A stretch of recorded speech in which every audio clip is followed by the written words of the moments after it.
everyone. I'm Larry Ridley. You're tuned into the NFL on EA Sports.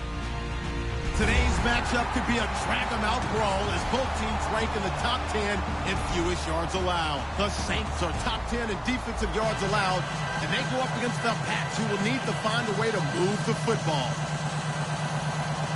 With that, we'll send you out to the Mercedes-Benz Superdome in New Orleans, where we'll check in with the two men calling the action, Brandon Godden and Charles Davis. All right, Larry, thank you. We are down on the bayou as you get a look inside the Mercedes-Benz Superdome in New Orleans. Today, we've got a Week 8 matchup on tap here between the New England Patriots and the New Orleans Saints. Set to return, this is Brandon Cooks. And a nice return sets him up pretty good here at the 30-yard line.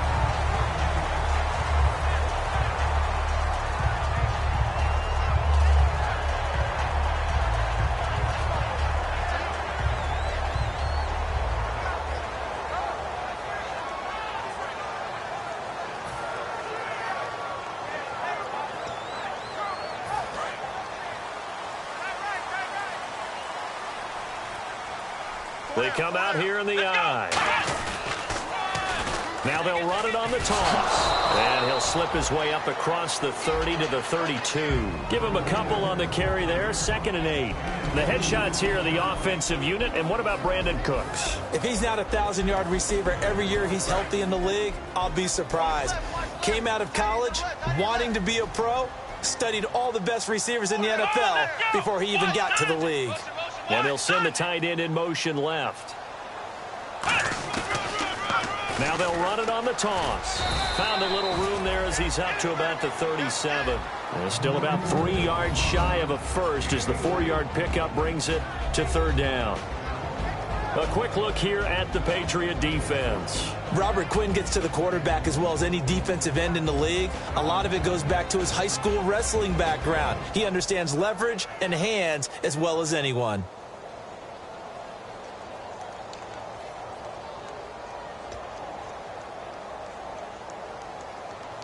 Third play of this opening drive as they're looking at a 3rd and 3.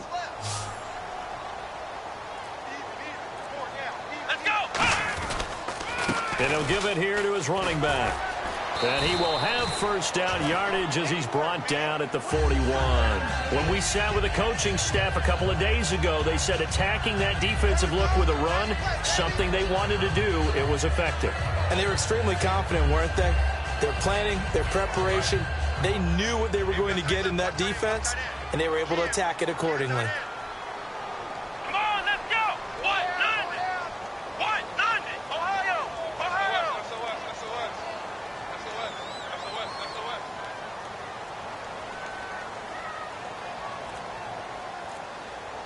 Let's go! 190! 190! Now on first down, he'll drop to throw it. Throwing left side here, and it's complete. Give him 9 there on the first down completion. Seeing that play and understanding just how tough it is to cover tight ends, especially the ones running around the NFL nowadays, makes me glad I didn't make it in that league. I would have had a really difficult time. But now you get to sit up here with me. Yeah, and that's fun, isn't it? And what a really nice game right there on first down for them. Brings up a nice 2nd down for them.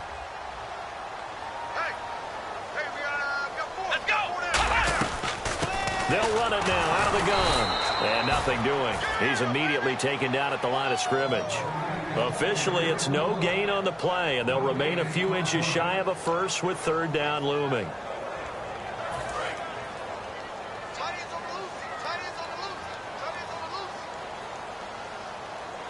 Let's go! One now! Check, check, check, check, check, check, check. Come on, let's go! From the midfield stripe, they'll look to throw. Oh, he's got a man wide open, complete. 17 yards on the pickup there, and the drive will continue. Okay, when the big guy runs a corner route, you're asking a lot no matter who's covered him. Doesn't matter whether it's a linebacker or a defensive back. Yeah. He usually has the advantage because of his body type. They'll run it now out of the gun. Give him 11 on the game there, and that leads to a New Orleans first down. For so many years, I was convinced it was a myth, because you always hear about the smaller running back. Oh, he gets lost, you can't find him, and sometimes that's part of his genius.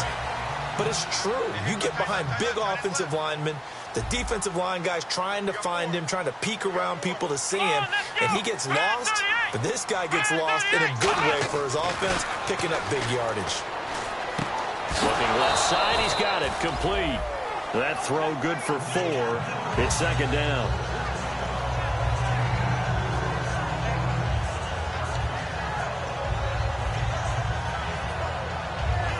And the 8th play on this drive coming up. Let's go. And the wideout in motion.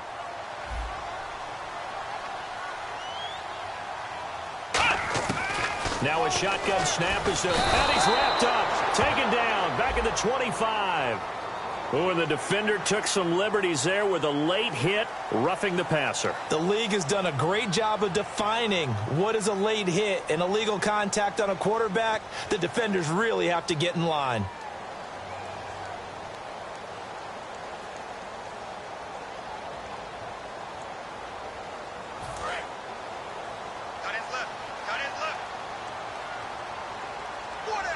Looks like the defense in press coverage here. He'll drop to throw. His pass caught at the 4. And he is into the end zone. Touchdown, New Orleans. Brandon Cooks, his second touchdown on the season. And the Saints have taken the early lead. And it's good as the Saints have a 7-0 lead.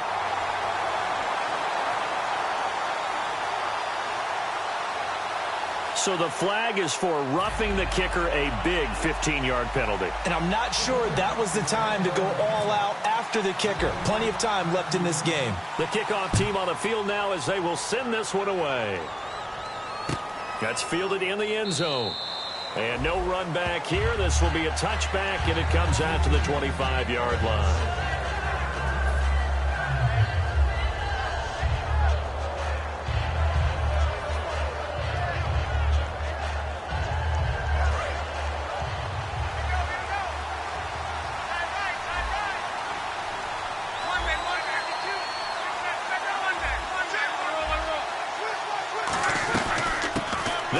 Now out of the gun, and not a whole lot doing there, so he'll get it up to about the 28-yard line. 3 yards on the pickup there, and it'll be second down. And here's a look at the starting offense.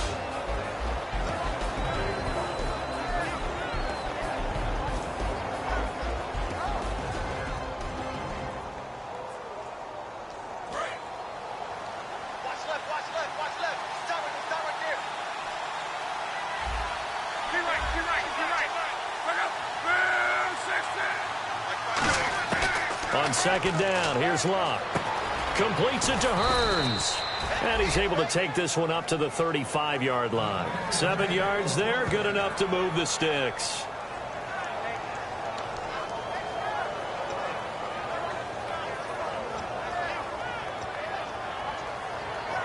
Fresh set of downs here.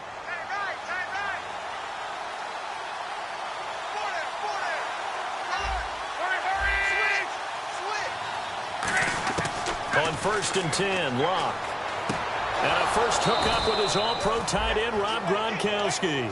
That one good for 16, and the drive will continue.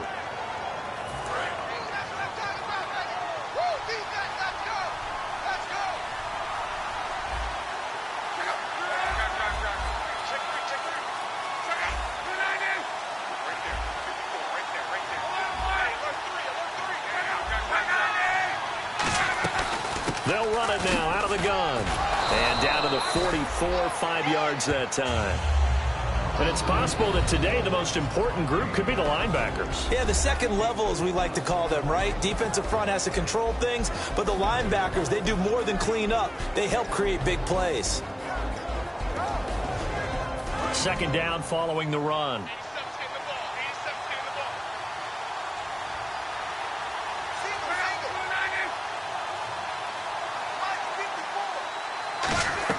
Here's Luck now on second down. He finds Hearns left side. Past the 20. And that one results in 35 yards.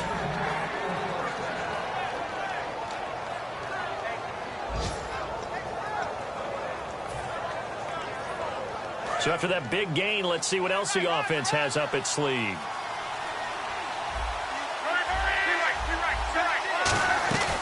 They'll run it now out of the gun.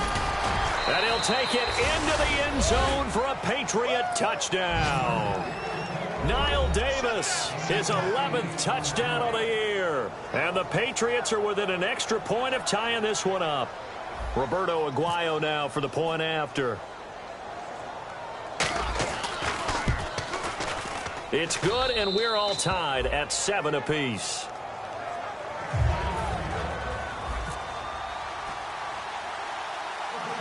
So a tie ball game here as the kick's away. Here's Cooks on the return. And they're going to start this drive in pretty good shape as they get it up past the 30. And now the Saints get set to trot out there. And they were able to punch it in the end zone last time. They'll be looking to do that again here for the defense. Obviously, they'll be looking to stop them from punching it back in the end zone. It always is punch-counter-punch, isn't it? And which team has the advantage? Well, let's just go back. Last time on offense, they rolled downfield, got into a good rhythm. You can see a little more bounce in and out of the huddle. You can see the sideline really get into the game. So defensively, you're thinking to yourself, how do we take that away from them? How do we get the advantage back? Let's see what they come up with. I think pressure is always the first way to go. You love pressure. I love it. We'll see if they dial it up this drive. Trying to get one more in here before the quarter breaks. With Charles Davis, I'm Brandon Gaudin. It's Saints football to begin quarter number 2, but they face a 2nd and long to start things out.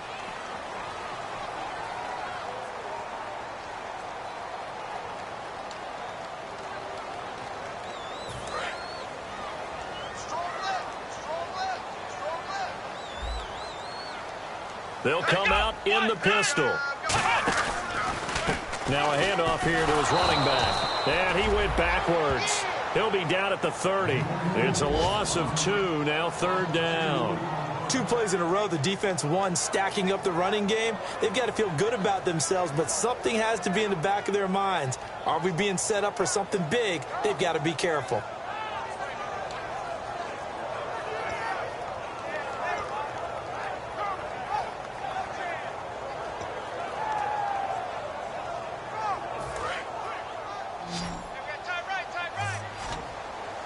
And they'll add a DB in the secondary here on 3rd and 14.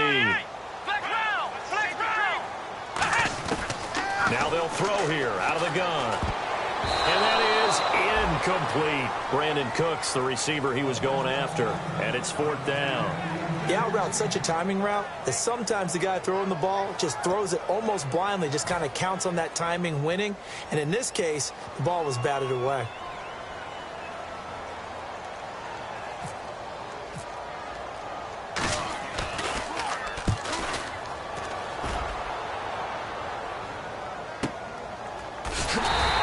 We'll call that a punt of 54 yards. Well struck. And the Pats will be backed up deep to get the drive started as they take over 1st and 10.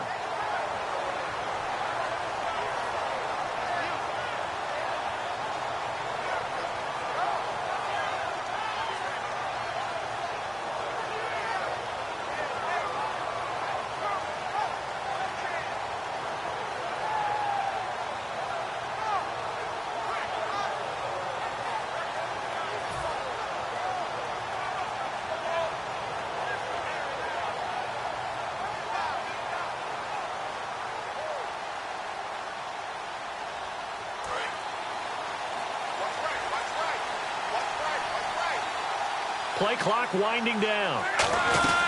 They'll run it now out of the gun. And he takes us across the 15 to the 17. Call it a gain of 4 on 1st, and that'll make it 2nd down. Well, that kind of run on 1st down, that's a winning type of a run. That just sets things up for them moving forward as they begin the drive.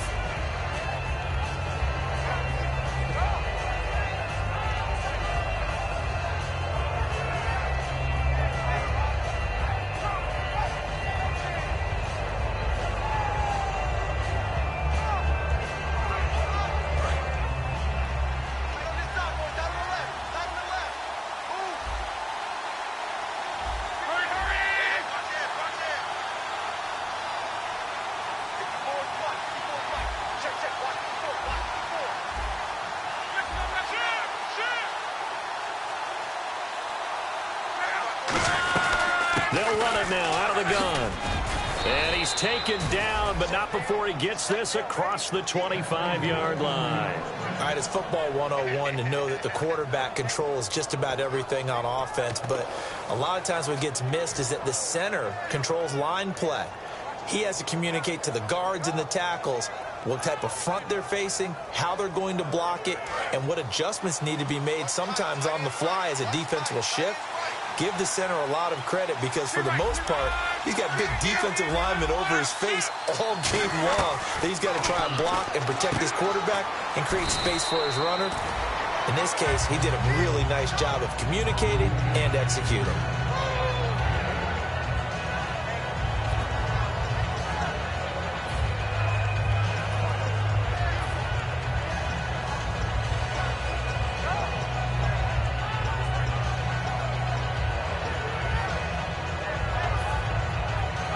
And some options here for the offense on 2nd and 2.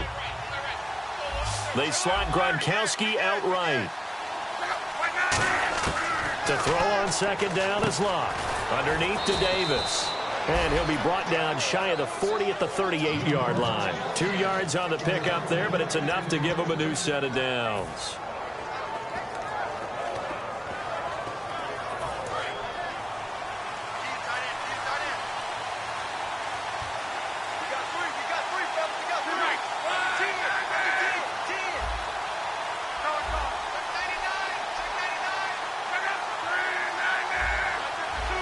The defensive line disperses a little bit here, maybe expecting a pass. They'll run it now out of the gun. Nowhere to go that time. He maybe got a yard up to the 40. In order to play really good run defense when you're playing a 3-4, those 3 guys up front, the nose tackle and the guys they call the defensive ends, they're usually big, big people because they're going to have to eat up a lot of blockers because it's usually 5-on-3. And when they do their job well, guys who play on the inside, those inside linebackers, they're able to just roam and hit.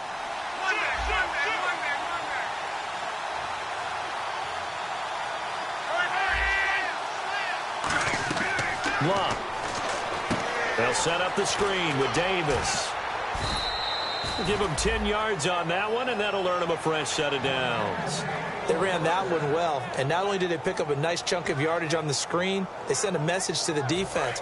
Rush the passer all you want, but you better be careful. We can hit you going back the other direction.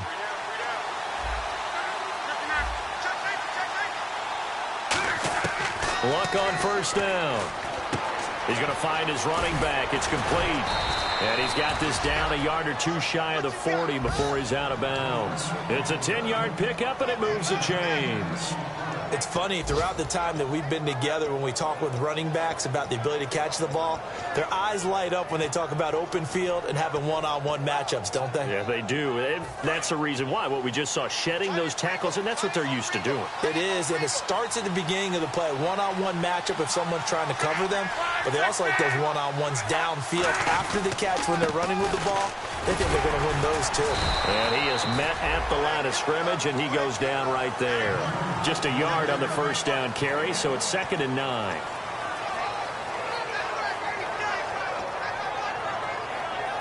And after the play on the ground, that brings up 2nd down here.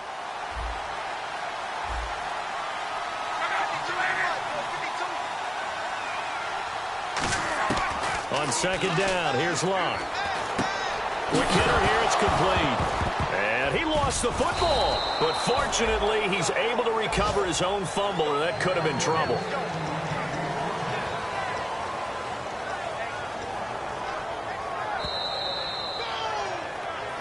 Two minutes to play in a tightly contested first half.